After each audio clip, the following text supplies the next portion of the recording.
everyone. I'm Darla Drew, president of Backroom Productions, and we're here for our second in a series of presentations called Writer's Block. And it's not about people that can't write because their brain is too congested. It's about people that have already are published, interested in publishing, and want to know more about the local book scene. We'll probably have people coming in and out as they talk, so if you're at home and you're watching this on Facebook and you see everybody look through at the door, that's all that's going on. There's no fire or anything like that. Just people coming in and out, because this is a pretty casual situation.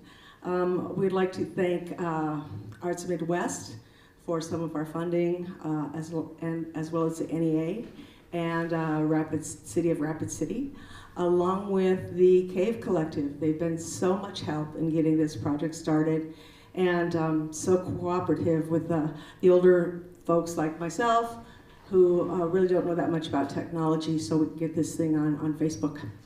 So right now I'm joined by two local author photographers that launched a very special project about the 1972 flood. Before I introduce them anymore, let them talk about it, I will say that I was here for the 1972 flood. I was 16 years old. I was out watching a movie with some friends, trying to get rid of a blind date I had set up for that night. And we came out of the movie and it was just raining cats and dogs. So we tried to get anywhere we could to get home to, our homes were mainly in the west part of Rapid City. We couldn't get anywhere. The police would turn us away, but we'd go, but we live over there. No, well, that's too bad. You can't go over there. You can't go over that bridge. You have to go somewhere else. And so we kept searching and luckily found a place to go in the Pinedale area, which is elevated, if you know Rapid City. We drove by Canyon Lake probably a few minutes before the dam broke, because the paddle boats were floating out into the road, and as kids are prone to be, we're like, oh wow, that's interesting, not knowing the danger that we were in. So when we did get somewhere, a wise mother said, you aren't leaving, you kids are not leaving, you're going into the basement, you're gonna stay here tonight. And it was the next morning when we realized actually that what we knew of most of our home was gone, and a lot of our neighborhood and a lot of our neighbors. My dad was in the National Guard, and he was in the communications system that night, and he was in charge of communications. What a place to be, huh? And so calls started coming in really quickly. I knew something was going on, was really bad. And then the brass started showing up, and he's going, well, I'm a major, and now the generals are getting here, so this is really a big deal. And he was chief logistics officer. And they said, you've got to get this, get these guys from Lemon, get these guys from Obridge, everybody's got to come here that's not here already for the guard camp, because guard camp was going on. And then the general had a really unusual request of my father. He said, and I'm going to need 200 body bags by tomorrow morning. And that put my dad kind of out of shape. He knew how serious this was going to be. And he said, well, where the heck am I going to find 200 body bags? And he said, you're a logistics officer, it's up to you, better find them. So he flew them in. He worked with Ellsworth Air Force Base, and they flew them in so they had them by the morning. But those are just some of the weird little stories. We're gonna hear some really big stories from these guys, but no one that lived here was unscathed by this flood. And it changed my life. I was 16. I'd never seen adults not know what to do. I'd never seen everybody without answers. And so, yeah, it just changes your life when you have adults that not really sure what to do. I mean, they start cleaning up and they're going to take care of everything, but we've never quite seen anything like this. So these guys took this flood that happened 50 years ago and encapsulated some of the most memorable stories, I believe. And they've done a lot of other things on their way to writing this book. So where would you guys like to start? Would you like to start with this book or maybe some of your history? Well, Seth has top billing, so we'll let him kick it off. Well, Seth, why don't you tell us a bit about yourself? A lot of people might not be familiar with what you've been doing and what you've been writing. I think you've written some really incredibly interesting things, especially the I would think Calvin Coolidge would be kind of boring, but I think you've probably found some cool things to write about him, so. He is, to be fair. But can everybody hear me okay? So yeah, I grew up in Weston Springs and Kimball, South Dakota, which are small towns, less than 1,000 people, East River. You might have to speak up. Sorry, can you hear me? Good? Okay. And so I went to college at South Dakota State University, got a journalism degree there, and I started a newspaper career where I started in Worthington, Minnesota, and just kept moving west. Was in Worthington, Minnesota first, and then Mitchell, South Dakota, and finally the Rapid City Journal, and wrote thousands of newspaper stories and had tons of great experiences and adventures there. And then in 2020, right before the pandemic, I moved to South Dakota Public Broadcasting, where I now work in the studio, Black Hill Studio, just right over here. And I do a lot of editing of radio scripts and web stories. I'm a supervising senior producer in the news division. And that's kind of what led me to, I guess for book-wise, I also wrote a book in 2017, as mentioned, about Calvin Coolidge. He was kind of a boring guy, but he did some exciting stuff in the Black Hills. In 1927, back then, presidents took the time to do a long summer vacation usually. This was pre-air conditioning, and they wanted to get out of Washington, D.C. and the muggy, hot capital there and all the mosquitoes in D.C., so they would go on a vacation. Well, Coolidge was the first president to go so far to decide that he wanted to come to South Dakota. And he actually lived here for 3 months in the Black Hills at Custer State Park. And he was present for the start of carving at Mount Rushmore. He announced in the old Rapid City High School that he was not going to seek re-election that year, which was a big shock to the country. He visited Pine Ridge, had all kinds of adventures. So I wrote a book about that in 2017. It was called Calvin Coolidge in the Black Hills. And then I also contributed to a Foder's travel guide on the Black Hills of South Dakota. And that kind of leads to this book. And Johnny, I gotta stop you before you go away from Sure. Calvin Coolidge, okay? Is it true they called him Sleepy Cal because he slept every afternoon for like 3 or 4 hours?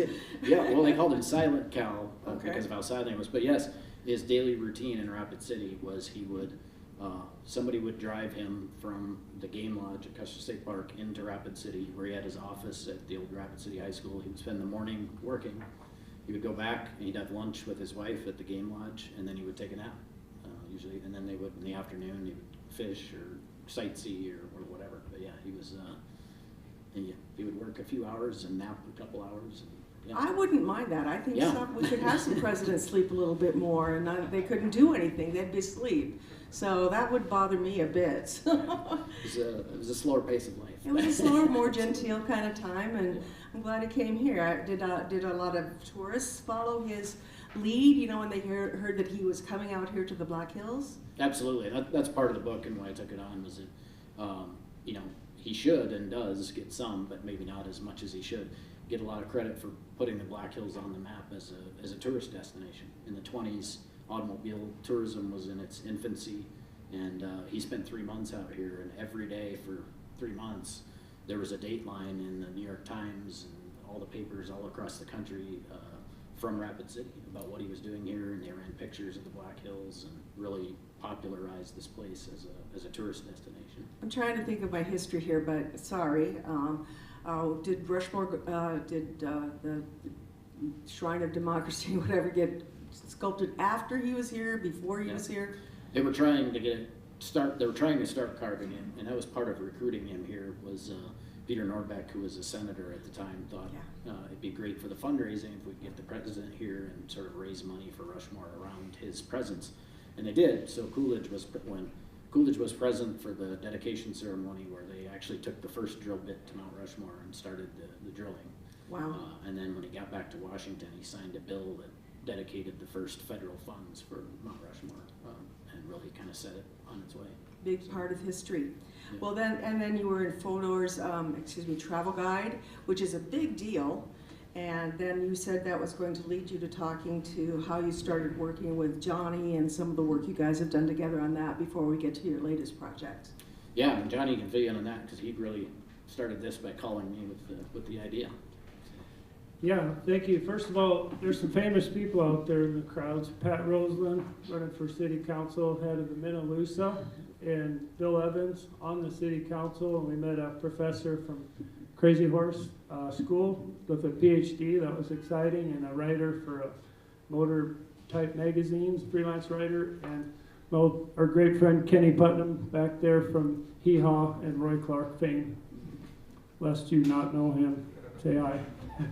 Kenny got us hooked up with Darla. So anyway, my name is Johnny Sundby. I am also an ex-photojournalist, and I had a 6-year stint with the Rapid City Journal in the early 1990s. My time didn't quite overlap with Seth's, but I love history, and I had read his Coolidge book.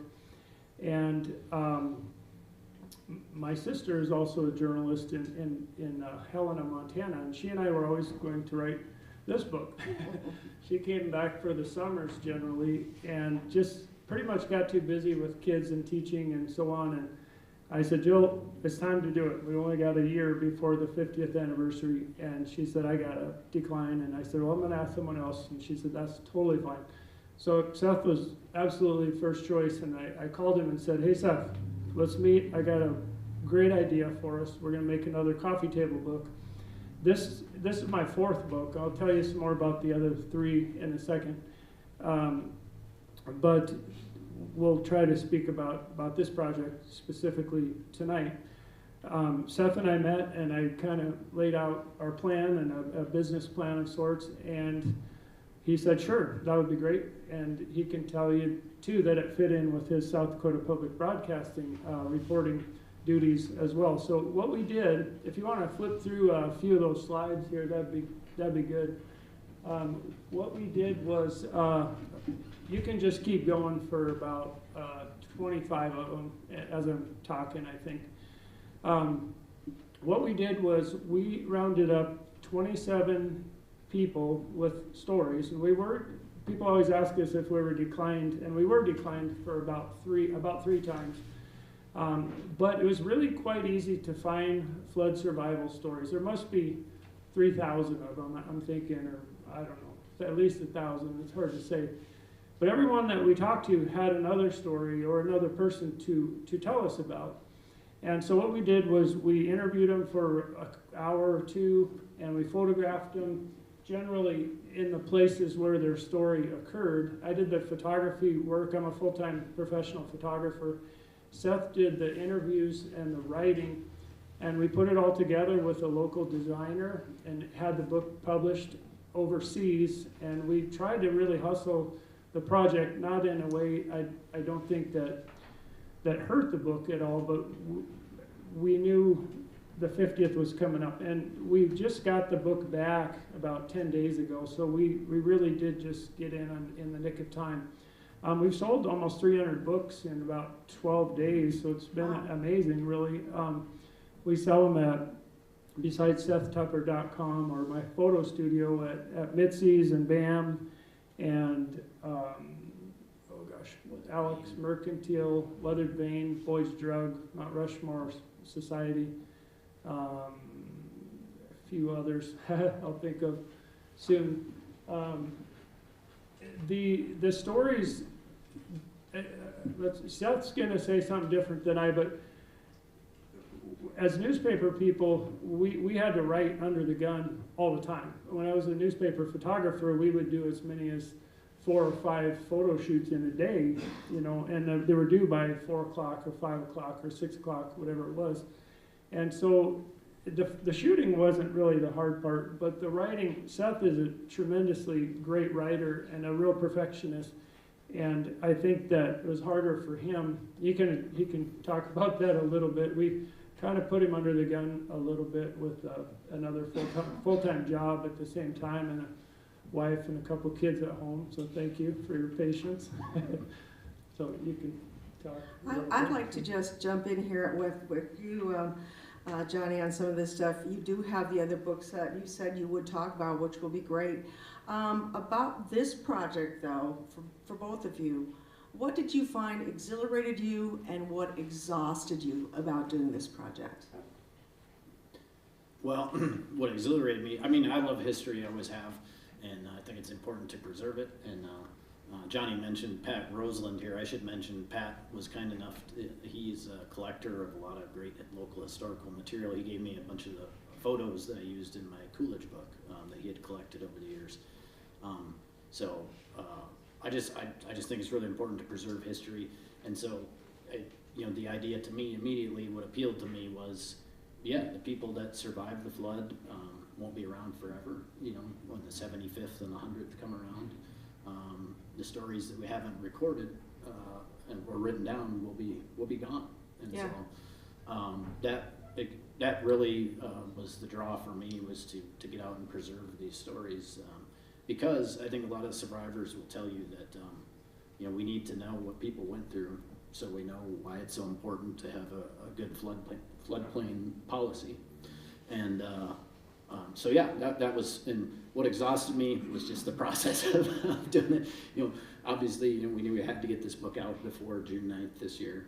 And so we really hustled it. It was a credit to Johnny booking all these people and lining them up, and we'd show up and we'd do the photo shoot, and I would do the interview right there on the scene, usually where their story happened. And we really pushed it to get the book done. And it was, and then the other part that exhausted me was just knowing that how important these stories are to the people in the community. There's a lot of pressure to get it right and to get it correct and to get it accurate, and so yeah. that was stressful. But it's such a worthy project that it was worthwhile for sure. How about you, Johnny? Anything that exhilarated you or exhausted you the most about this project? I found it quite exhilarating rather than exhausting, really, because I'm a journalist by trade, but I've been self-employed for the last 20-some years, after 7 years of journalism and photojournalism. So for me, it was a blast, really. It made me feel like I was a newspaper photographer again, rather than shooting soccer kids yeah. and high school seniors and stuff. So it was really a blast. And like Seth says, people are forgetting the flood, and there's so many bends in the creek that have tremendous stories that I like you, grew up here. I was 5 years old the night of the flood, and I've photographed all along this creek for the last 30 years almost, and I look at every bend in the river differently now than I did before. Places like Magic Canyon and the dog park yes. and Cliffside Park, these stories are unbelievable, and right below the dam, of course, was just horrible, and it really makes you respect the city, the floodplain laws. Thank you, Darla. It makes you respect nature. I think that people need to read the book. This is one of the worst disasters in the United States. I mean, next to the Galveston flooding, I think it is. It's one of the worst things that's happened as far as deaths from a natural event, and people don't always realize that from Rapid City because it's too close. You don't really see what's so close. So I would say that.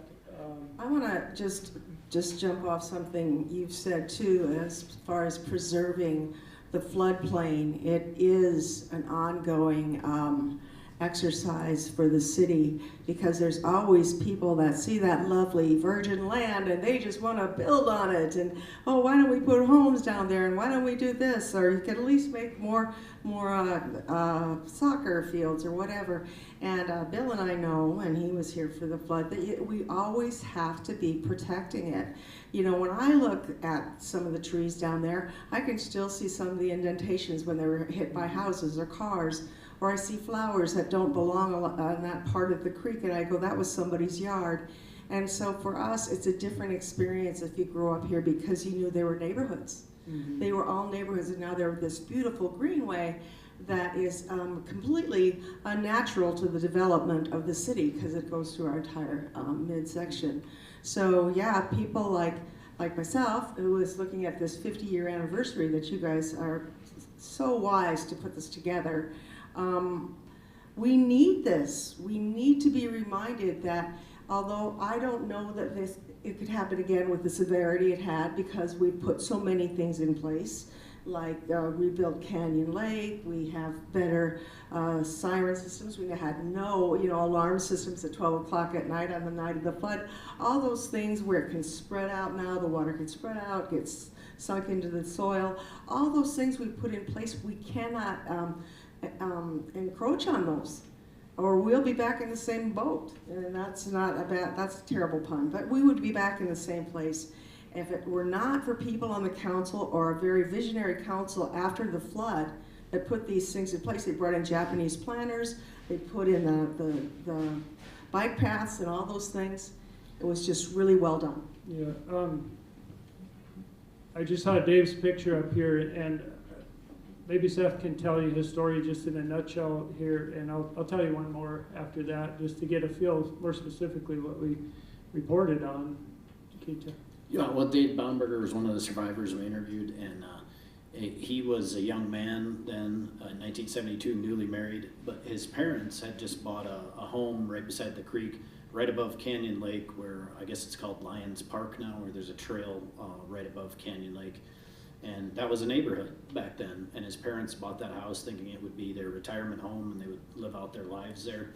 Night of the flood, his dad asked Dave to go down there and help him move some items out of the house, because they just thought it's going to be some high water, we'll just move some items out of the house. And so he went to do that, and the water came up so fast that they left that house and went to another house in the same neighborhood that was a little higher up. And pretty soon there were 9 people together in that home from that neighborhood, and the water just kept coming up, as he said, in 3 or 4 foot increments, at a time, just unbelievably fast. And he said when the refrigerator started to float in the kitchen, they retreated upstairs into the attic, and then the house started to move and shake and break off its foundation, and the roof broke apart. And Dave said that he escaped through the rupture in the roof, and everything was so chaotic, he had no idea what happened with the other 9 people in the house at that instant. But he then was out in Canyon Lake, because the house was so close, and he started swimming for the shore, and he felt the dam break. He said he was near the shore, and the water just started pulling everything toward the spillway, and he was actually flushed down through the spillway a couple miles and ended up all the way down by Osham and Schmidt Funeral Home, where somebody was able to grab him and pull him out into a pickup. And he found out later that he and a young boy were the only 2 people of the 9 who lived that night from that house. So, and that's what, when I say, when you hear these stories, boy, you certainly understand how important it is to protect the floodplain. And I've had some people ask, why are we dredging this up again? Why would people want to go through this pain again and hear these stories? And I respect that viewpoint, but I also think you don't really understand how important the policies are in the floodplain until you hear a story as painful as the story, and then, boy, do you understand it then, Can you go back one slide, backwards? Or maybe 2. Okay, this is Dick Connect, and some of you probably know Dick Connect. He's really a rock star back in the day. He was an architect, and in Cliffside Park, which, by the way, needs a sign because nobody knows where Cliffside Park is unless you're on Google Maps, but you go past the dog park, it's on the right-hand side. It's the only place where the creek is actually on the right-hand side of the highway as you're going up 44 west. Anyway, that was Cliffside Park, and if you see here, there's a couple of condos that were moved out of Cliffside Park after the flood, and there were, I think, 12 or 15 of those that Dick Connect had just finished building. He was a 28-year-old architect and developer at the time, and the willow tree that you still see in Cliffside Park, he looked at it and he was just smiling, and I go, what's up with the willow tree? And he said, well, we had quite the argument about whether they were allowed to plant that willow tree here in front of our condos because it was supposed to be native trees. And he looked at it and said, man, sure is beautiful. And so this wall here that he's posing on was built by just one of the homeowners who had the first condo on the upstream side to try to divert the water. But this condo facility, maybe some of the older people in here even remember that, but it had a swimming pool and a circular driveway and just beautiful condos all along the creek. Well, needless to say, the other side of the creek was a sheer wall, so that water didn't have any place to go except right through these condos. And so Dick came down. He knew there was going to be a problem with how much rain we were getting, so he came down at night to warn the people living there and said, "You got to get out of here. This is not good." And he got trapped in one of the condos, and they spent the night upstairs. And he said they rescued one girl out of the creek who had all of her clothes basically torn off from the river, and spent the night there. And they survived well enough, but his whole place was destroyed. And he said he lost $1 million overnight. He said, and he moved to Aspen, Colorado, and became an architect for most of his career, including designing a house for John Denver and Annie Denver at the time. But that was one of those stories. And I've been to Cliffside Park 100 times, as maybe you guys have too, and nobody knows what was there. And these condos are at the mouth of Dark Canyon now, and I think Sheila Tom lives in one of them, or she used to anyway. And they're still there, but they're left over from Dick's. Okay. I'm going to leave you guys to your presentation now, because I think that, you know, you might want to work in a little bit more about your process or whatever it is. I know you have things lined up you want to talk about. But I do want to say, you know, with this book, the reactions are going to be different. I was going through a store. I was going through Weather Vane with my friend, and I said, "Oh, look, there's the flood book," you know, and I picked up a copy and looked at it. She took a copy, looked at 2 pages, burst out in tears, and walked away. Oh, really? Yeah, so I mean, that's the kind of reactions you think you'll see, and they'll be very, very different. To me, I wanted to see it. She said, I just can't. So for some folks that were there, it's still too raw, you know. So, okay, so I'm gonna go. I'll probably go get you some water, and then you guys can just take it from here. Thank you. So, let's see. All 4 of my books are self-published, and there's different ways to publish, I'm sure. And for me, it was always better just to self-publish, and some of them have done tremendously well. My In God's Country book, Photographs of the Black Hills and Badlands, has surpassed 44,000 copies sold just regionally, so I'm super happy about that. I made that with my dad in 1995, originally through Rushmore Photo and Gifts. They published it first for the first couple of years, and then they just decided they didn't want to do it anymore. And so we took over.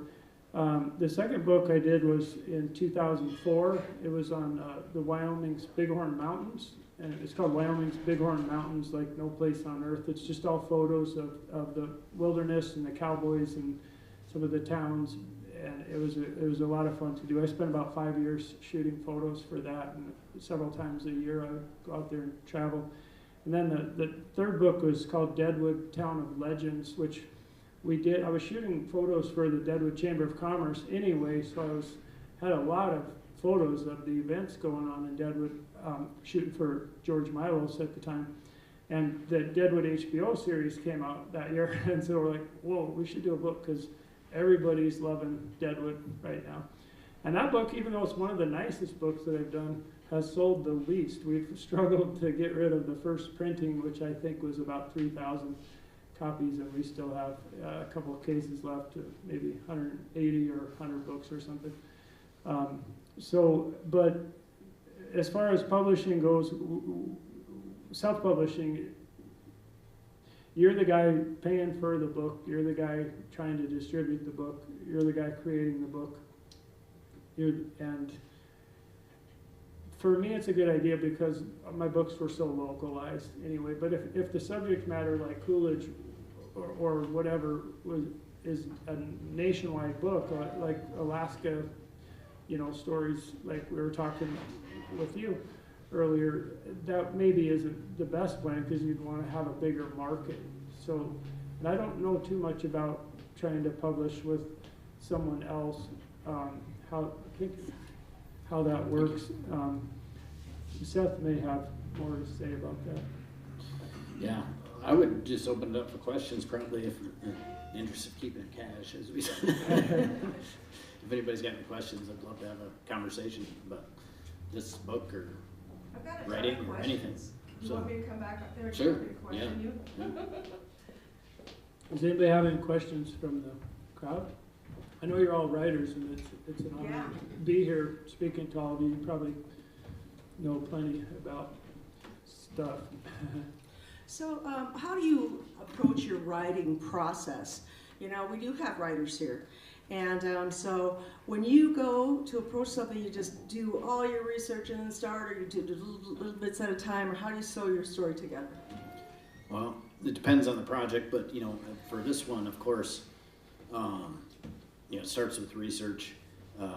Before we did any interviews, of course, I was familiar with a lot of flood history just from living here and working for the newspaper and everything. But yeah, I looked up all the reports from the U.S. Geological Survey and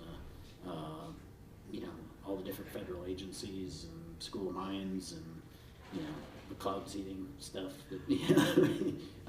and all that Do stuff. you guys know about the cloud seeding stories? I only see a few people shaking their heads. Maybe you'd like to elaborate on that. Well, yeah, just briefly. There was a school of mines was doing cloud seeding experiments that spring, where they would go up in a plane and they would basically dump powdered salt into clouds in this experiment to try to add particles into the clouds that they could get condensation on and increase the amount of rainfall.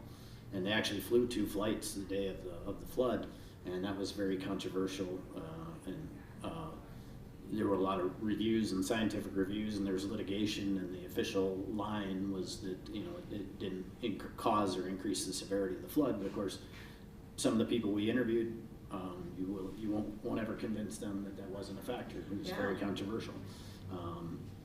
So that was the process. Was I tried to ground myself in all of that stuff and everything I could read about the flood, so that when people were talking about things that happened, or were talking about cloud seeding, or were talking about places and times and events, I'd have some knowledge of that already. And then I think the rest of the process, I'm big on organization. We did the interviews. We'd go out, and of course I took video and audio of all the interviews. I guess that'd be good to mention too for South Dakota Public Broadcasting. We'll have an episodic podcast coming out starting next week from the interviews. We have a television documentary that'll be screened June 8th at The Journey, and it'll be on TV June 9th on SDPB. Excuse me, that's just going to be like a film of the film, or can you tell me exactly what that means? Yeah, it's called Surviving the 72 Flood as well. And so what we did is we basically moved west to east through the city.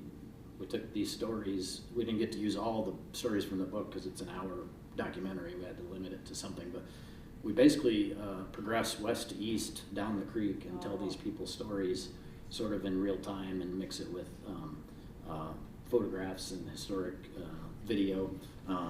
Some video that Pat Roseland shot, actually, that's now in the Minnelusa at the Journey Museum with the Minnelusa Historical Association.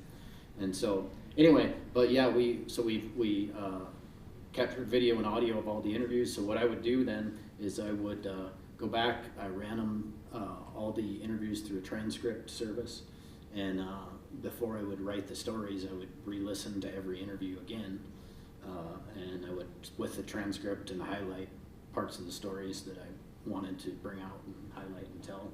And then I would start writing and write the story. All of them are roughly the same length. I think they're 800 to 1,000 words. You really condense them so well. I can tell your editing prowess there, because it is, these are big stories. Mm-hmm. They could go on for pages. So, to condense them like that and to get the essence of the story is really important. Now, when you were taking people's pictures, what were you really trying to catch with their look, Johnny? When you see them, they're in an area that changed their lives. So what are you trying to pull out of them in a picture?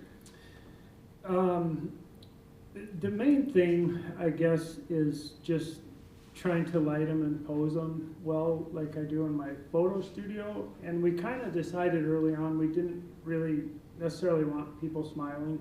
There were one or two that just needed to be smiling, I think, but for the most part, we wanted them to be a little more somber, because the interviews were extremely somber, telling stories of losing their wife or losing their children or whatever it was hard. And tears running down my face at least once or twice. And if you flip through a couple more slides, we'll show you kind of how we did it. And I should point out too that Seth did double duty in a way. And we didn't always go together. Maybe half the time we were together, half the time we were apart. But when we worked together, I would shoot for a while, and then Seth would interview for a while and use his cell phone to record, being the excellent journalist that he is. But those videos also turned out to be the fodder for the broadcasting shows too. So Sure. In retrospect, we needed to light them a little better, but the other part of the process, since you mentioned that, was interviewing a lot of these people where their story happened was really crucial to it too, because I told Johnny early that I wanted to go on his photo shoots as much as I could with these people, because I thought it's one thing interviewing somebody at our studio or something, it's another thing to interview them where their story happened, where they're pointing to this and that and remembering, and they're getting visual cues from the scene that caused them. And that was really fascinating to interview people in that way, because they were really reliving the story, I think, as they were telling it, because they were in that you place. can keep going, Dexter, there. And, just keep on going. There's some shots of us putting the book together too that are following, and some historical photos. We used some historical photos, but very little. I mean, the Journal did a great job using historical photos, and Don Barnett has a book out, of course, you guys probably know too. And the Masters have an amazing book about losing their 3 kids, and have sold over like 130,000 copies, they told us, and it's just unbelievable. They spent 10 years traveling and telling about how to deal with grief and how to get over that. Ron Masters is a Baptist preacher, and I mean, you can't think of something more difficult, but they found some solace in helping other people deal with grief, and spent a whole decade of their lives traveling and selling their books, you know, as an aside to that. I don't think that was their main focus. I think it was just self-healing, really, more than anything. And they're amazing people. I've got a question keep from going, Dexter. I've got a question from the audience. Patty, would you like to ask your question? This might kind of an interesting question.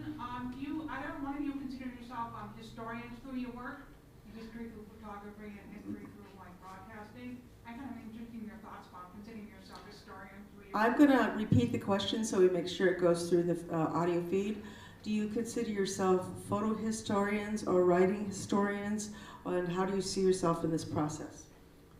I think Seth may say the same thing, but I consider myself a journalist or a photojournalist, and in a way that's the same thing. It's just that you're writing about things that are much more recent in history, like today or yesterday, you know, for the most part. But the thing that journalists and historians have in common is they're correct, they're factual, they've been verified, they're unbiased, and they're telling. Journalism is extremely important. I think everyone in this room probably agrees with that. That's one of the main things that keeps America great, and honest, and not being completely one-sided, you know, by what the government says is happening. And you just look to Russia to see the opposite right now. So I would say I love history. If I had life to do over again, I might like to be a history professor rather than a photographer and a journalist, but that's my answer. I would say, yeah, I'm not a credentialed historian, so I don't claim to be one. The same thing. My training is in journalism, so I consider myself a journalist and a storyteller, and we set out to try to tell these stories, you know, to be a conduit for these people's stories, and we didn't try to set out to write a definitive book on the flood that also explained the science of how much rain fell, or answer the cloud seeding question definitively or anything like that. Like a 300-page book, authoritative history of the flood might do. We set out to tell these people's stories as journalists and storytellers, basically. That's the approach. And, you know, that is, we're preserving their stories for history, and it wouldn't surprise me if, you know, some historian uses them in some other book about the flood, but we were really approached it as storytellers. So. As a person that saw those clouds, and there's probably a couple more in here that saw those clouds, never have I seen clouds like that before. That green, that dark, that threatening.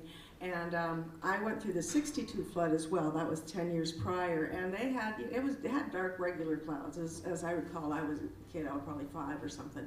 But I went through that one too. And so we did have those cyclical floods until we had the big one. So we took all these this information and actually changed our city and the way that the topography was and the way the water ran, as you guys are probably going to talk about a little bit. So when you're putting together this book, how you said you went west to east, and did you find that the stories were less? I mean, I've always wondered, like, how, as people went east, was it getting better, and the stories were not as impactful, or not as, that's wrong, not as tragic?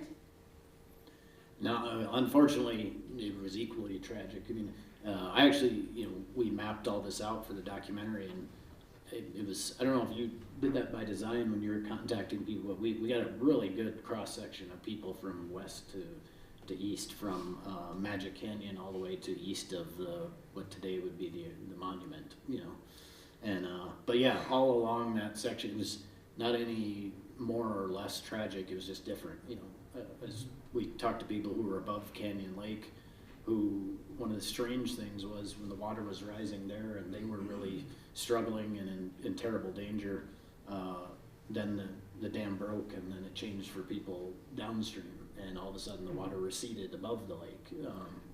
Yeah, that was something I didn't know until we started talking to people, but there was many deaths upstream from the dam. This isn't all about the dam breaking. That was a big part of a lot of problems and a lot of death, but it was definitely not the big part of it. And what happened was the Rapid Canyon is so narrow that the dam actually kind of contributed to some of the flooding at first.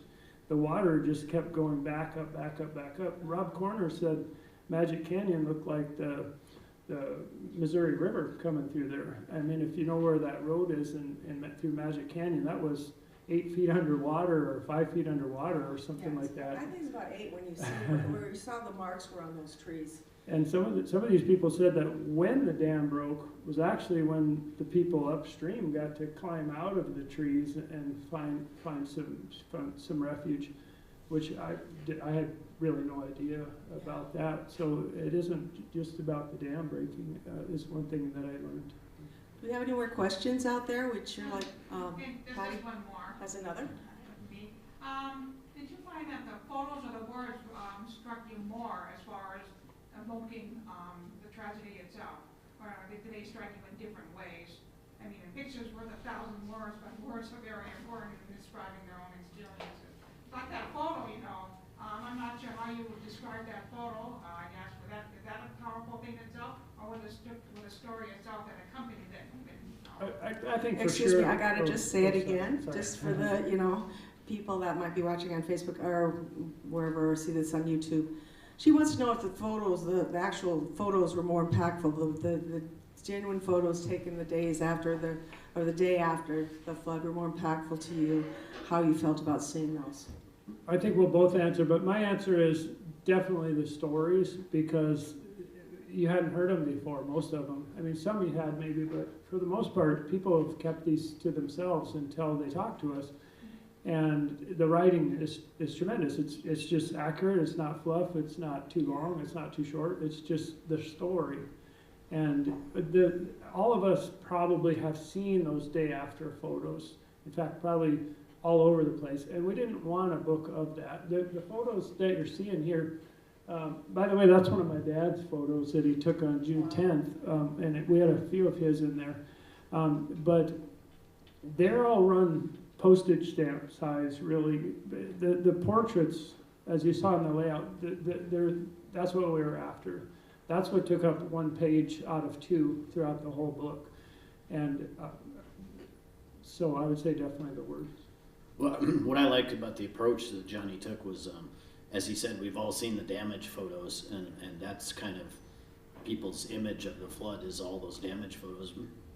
The idea of doing portraits of survivors really appealed to me because it puts a face on all this, and these were people that were trapped in the water, and that had the survivors had to carry on and pick up and move on with their lives and carry some of this pain with them for the rest of their life, and I just thought it was an interesting, different approach to look at the people instead of necessarily the damage photos that we've all seen. So I thought it was really interesting to do that. We've got another question here, and I will repeat it after you say it. Did you have to get model releases and so forth for everybody to sign? Did you have to get model releases for all the people that you took pictures of? I'm sure there were already releases for all the archive footage, but the ones that you were working with? We were more concerned about those journalistic shots, not my portraits per se. So we didn't use any Rapid City Journal photos, for example, for 2 reasons. Number 1, they had a competing book and they didn't want us to.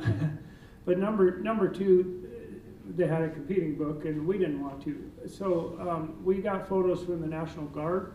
We got photos from the families themselves that we interviewed. We got photos from my dad's collection. We got photos from Dr. Keith Johnson, who's a veterinarian that was one of the subjects in the books, who also was an amateur photographer and had some really nice stuff. He helped us so much that we gave him some credit on the inside cover even. But as far as the portraits go, it would probably be a good idea to have them sign, but I think it's pretty obvious what we're doing, and they're spending over an hour with us getting photographed and maybe another hour getting interviewed, and it was very clear that we were making a book, and I'm not even 1% worried that somebody's gonna sue us for being in the book, given the circumstances of the people who didn't want to be in the book. Just said no. We didn't chase them down or anything else. We just let them go. So. Seth, anything to add? No, not on that front. One thing I did want to add in the process was, I need to say, the last part of my process was having my wife edit all the stories for me. So, yeah, she was my one of my main editors on this. And then we also, Johnny saw all the stories obviously before they published it, and we took the step, which I would never do as a journalist writing for a paper, but we actually had every subject read their story here because again, really in this project, we felt like we were just the conduit for it was their story. We wanted to make sure it was told in the way that they wanted, and that everything was accurate and everything. So we did actually have everybody. Normally you wouldn't do that for a newspaper story. So I called Seth one day and said, hey, one guy wants to read a story. How do you feel about that? And Seth didn't think too long about it. And he said, you know what, I think that's a good idea because we want it to be right. And I think also we don't want one person to say we said something that they didn't say, because it's not exactly a newspaper, it's a book. So. Well, I have kind of a question that's a little bit off-center, I think. But for those of us that were here, or those of you that read about this flood, we had some pretty miraculous things happen. Although this flood was tremendously damaging and took so many lives, we had some things in place that I don't know how it happened. We had the National Guard that were here, were having their Golden Coyote exercises. People from all over the state that were the Guard were here. Most of them were deployed to Badlands at that point, so we had to get them back in. The Guard were in different units at that point. We had more of them, brought them in. And just a story I learned this afternoon, there was a morticians conference in Keystone, and they had the Red Cross there with a big semi full of their latest stuff. And so we had all the things that were in that semi, and then we needed morticians here as well, and a lot of them.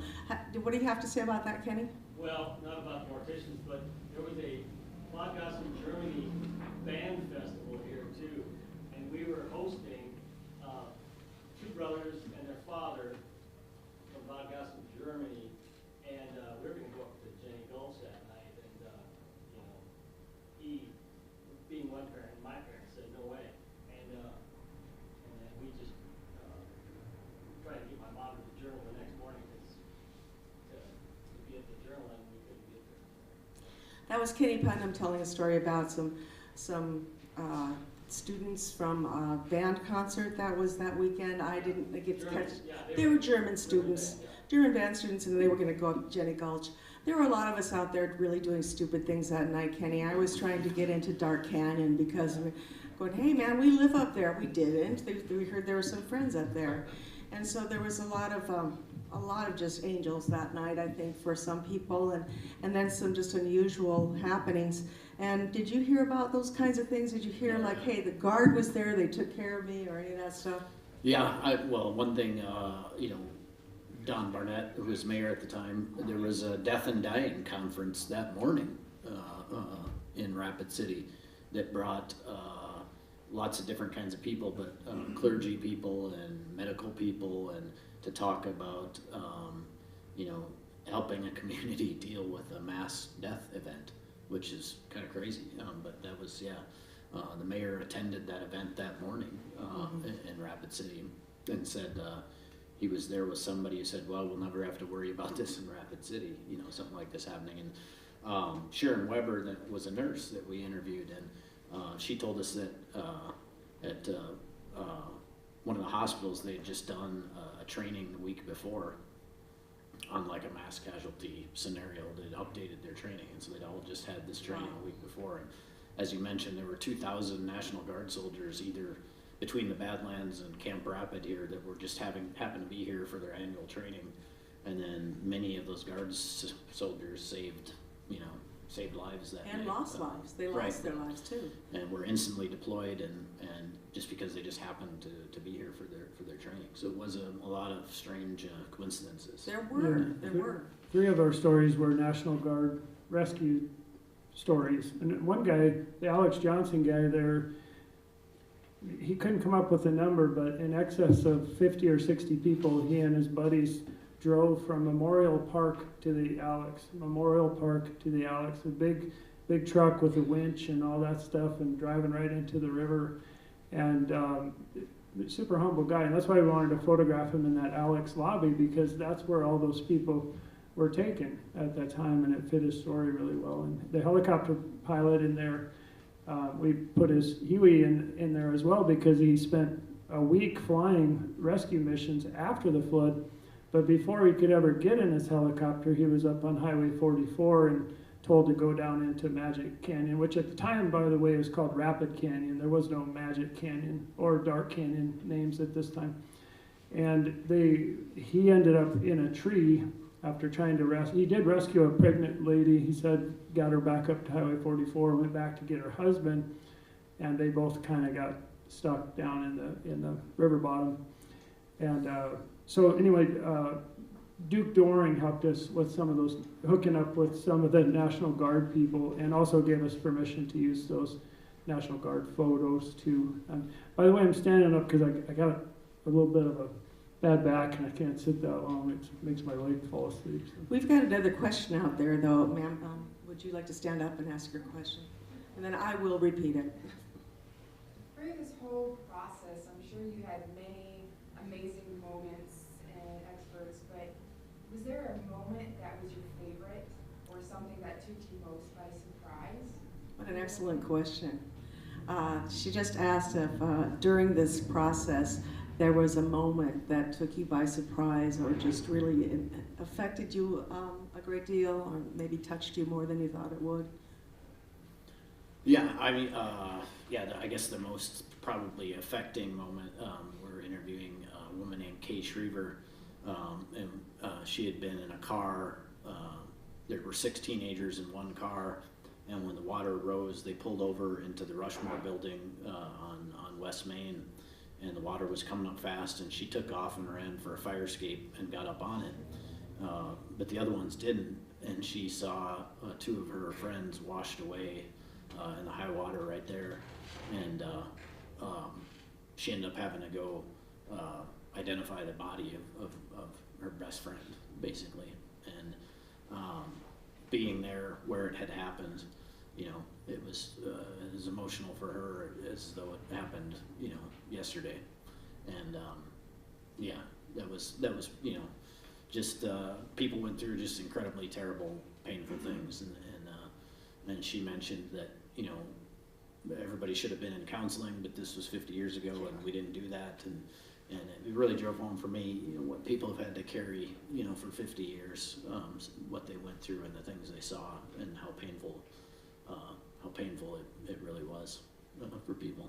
That story keeps unfolding for us. Even today, we got an email. Well, first of all, Kay Shriver was with a guy named Mike Faust, who they had just met on Mount Rushmore Road cruising, like we did back in those days. And they didn't know each other well, but they were all mutual friends in this car. And Mike Faust had a pretty cool car, I forget what it was, some kind of a sports car, and he had just graduated from high school. So he, in this parking lot, they actually drove down there to look at the flooding, of all things. And the water kind of started sneaking up on the parking lot, and Kay just, this was amazing to me too. She instinctually said, "I'm out of here," and she ran across the parking lot, knee-deep water, to the fire escape when her 4 friends didn't think that was necessary, and she got out just high and dry. It was a brilliant thing. That was just a complete stroke of instinct and luck, and people that turned right instead of left got killed, and people that went right, you know, just don't even hardly have a flood story. And the randomness of it all was really striking to me.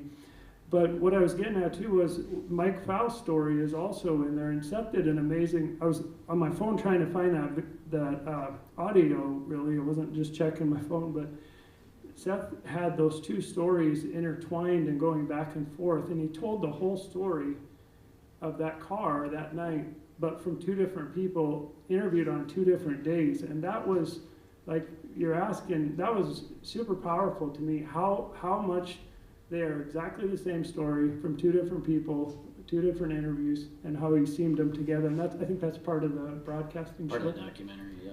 So yeah, June 8th and June 9th, you'll get a chance to see that on TV. But somebody bought one of our books, because they wrote a story about our book in South Dakota Magazine, and a lady bought the book from Rapid who lives in California. And she said, "I think that I rescued one of these guys from this car. Can you get me in touch with Kay Shriver or Mike Faust?" And so we did, you know, actually. And Mike and she talked today for an hour on the phone, and pretty cool. And she told him all about his friend, you know, rescuing him and pulling him out of the river, and stuff that he didn't know until today, really, from our book. And that was pretty cool to me to see that. So there were a lot of moments though that I think were interesting and moving in the book. Well, we're just going to jump back to your talent for just a moment before we wrap up here. You know, we do have writers here tonight. We will have next month, on June 16th, we're at 7 p.m. We're hoping that, well, we're not hoping, they'll be here. Bruce Junick and Tess Thacker. They're going to talk about their adventure books as they bicycled all over the world, from China through the Central America, South America, Africa, Russia, all over the world. And they did that for a while and took a lot of pictures and wrote some books about that. And then now Bruce Junick, while he was riding on his bike, came up with a series of books, the Bright One Chronicles, which is a fantasy series, and he'll be talking about that. And that will be on June 16th at 7 p.m. And once again, this series is brought to you by Backroom Productions with help from the Cave Collective. And as we get ready to close this session, do you have any advice for the writers out there that you use that got you more invigorated to get published, or how you got this road where you are kind of the success stories here? You know, you're working on all these things with South Dakota Public Television. You've got several books And what's some advice? Just a few words. I guess I would say I really believe in manufactured luck, and what I mean by that is just, I worked really hard in newspapers for 20 years and just cranking out stories day after day after day, and it could be a real grind sometimes. Yeah. But had a ton of great mentors who taught me a lot about writing, and over time people would notice your stuff and start to like it or whatever, and it was all that work for 20 years in newspapers that made Johnny notice stories I wrote in the journal, and to think that he might want to collaborate with me on this and those kinds of things. And so sometimes I've gotten opportunities like that that are luck, but they're luck that resulted from 20 years of hard labor in advance. That and somebody is. noticed something. You So want to be a writer, so that'd you be gotta my write. advice is just work real hard at it and try to put yourself out there, and somebody will notice it, and that will lead to something else, and then you never know where you're gonna end up with it. So I think too is, I do the books, it's a tiny percent of what my photo studio is about, but it's the most fun part. I do it for my own enjoyment and my own satisfaction, and just to be a journalist again instead of a portrait photographer, and I really enjoy that. And my advice is actually not to put all your eggs in that writing basket, but make it kind of a hobby, and it kind of applies to music in a way, and Kenny could probably talk about this as Darla played music for years and stuff, and if you have to rely on it solely, your love can kind of ruin you in a way too, I think, sometimes, because it's no fun anymore. So for me, I do it as this, I push aside the mundane jobs that I'm doing day after day after day, year after year, to do this project, and it's great fun, and it invigorates me and wants me to do more books. But it's fun because I don't really care if they sell or not. It's not gonna make or break me, and it's just that much better when they do sell.